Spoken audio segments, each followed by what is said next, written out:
Here and Morrison with Anjan Dutt. And how will I introduce him? Everyone knows him. Director, actor, singer, songwriter, multi-dimensional personality. And we are here in the Emami Art Gallery with Alliance for the Godard Film Festival. So Anjan Dutt, you've been into the film industry for good enough time to give us a little information on how Godard saw a movie is completely in a different way, what we understand, and new generation directors are getting influenced by not having a rigid plot structure. So how do you see this? Well, I see Godard was the beginning of modern cinema, Yes. as far as I'm concerned. Yes. He started modern cinema in the sense that his cinema was contemporary, and thereby his cinema is about cinema. Yes. His cinema is very real, not neo-real.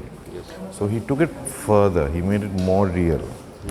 So what you are actually seeing in his cinema is also part of what he's being shown in his cinema. So that you are aware that, okay, you're watching a story, but also you're watching a cinema. You're watching a cinema being shot. Yes. So this immense ability to engage and disengage was his main contribution to cinema. But it is very difficult for people to actually, unless you understand the craft of the sheer craft of cinema as much as he did, it is difficult for people to actually imbibe his cinema. Of course, he has he has been influential to a lot of people, maybe one or two people in India, but there has been nobody else who could actually achieve it, because unfortunately we are still stuck in a world where we are trying to tell nice, perfect stories, and the audience wants to see a beginning and a middle and an end. And when they see In that pattern, in that linear pattern. linear, non-linear, they want to see an end, and they want to, so this is the film about. But Godard cinema is not interested about all that. It is questioning cinema, it is questioning the audience, it is questioning the art. So that is, you need a hugely talented person to do that. Of course, there have been some I can think of who've been attempting to do that, but it's extremely difficult. It's extremely difficult to do it, because you need to have a complete command over cinema. The and language. Also for the audience Yes. to appreciate, To accept and appreciate. to appreciate Godard is very difficult, because they're constantly being fed with a storytelling format, with a video, video story. Right. So whatever we are watching, be it 70mm, post-Godard, let's talk about post-Godard, is actually a video story. Correct. Yes. And that is a problem. And that is why Godard will always remain Godard, and he will always be one of the top 5. Yeah. It's very difficult to think of course, Tarantino a little bit.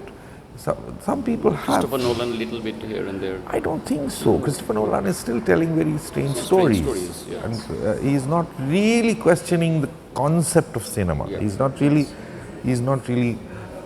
done that. So there is no easy way to imbibe Godard. Yeah. Mrinal Sen tried at a certain point of time. Yeah. He's the only Indian filmmaker I can think of who actually got involved. Yeah. And unfortunately, they will end up making very unpopular films. Yeah. But sometimes I think it's very important to make unpopular films. And it's very important that we keep watching and keep watching these films over and over and over and over again, to actually keep the language of cinema alive. Alive. And also So- anything specific about Parallel that you feel like sets it apart from other Godard films? I think he's been very consistent about that. He's been very consistent about doing the same thing, but obviously he moved away from sex and violence at a certain point of time. Yes. His main concern was sex and violence, but he moved away from that. But I personally, if you ask me, I personally like also in fact what I like about Brecht is I personally like his first, his earlier, right up to La Chinoise and right up to that. I really enjoyed. Godard. Yeah, really enjoyed. Right up to Weekend, maybe. Yes, I really thoroughly enjoyed, and I can keep watching it over and over again. Every time you watch it, it's like you rediscover it. Correct. You know, you rediscover it. So yeah. So one very small parting question before he leaves is that when you're talking about cinema and the language of cinema which Godard represents, and something which is very close to your heart is Bob Dylan in terms of singing, right? So he in a way achieved something which Godard tried to achieve through his songs, because Dylan's songs are also, I'm trying to make a broad-based comparison, which is not possible, but if you see Dylan's songwriting, doesn't necessarily talk about a sort of a happy ending sort of thing. It talks about, not only the early songs, even Love and Theft and recent albums. Yeah, also. there are similarities. There are similarities, I think, between Godard and Brecht. So theater-wise, so I think there has been more inspiration in terms of Godard being influential in theater, Godard being influential in music. So he's been influential not only in cinema, but in even writing.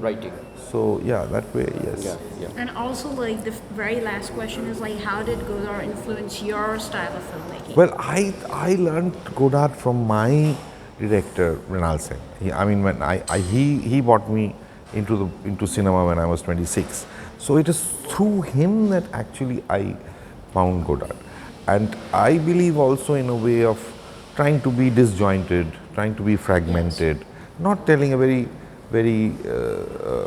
and also trying to have characters who are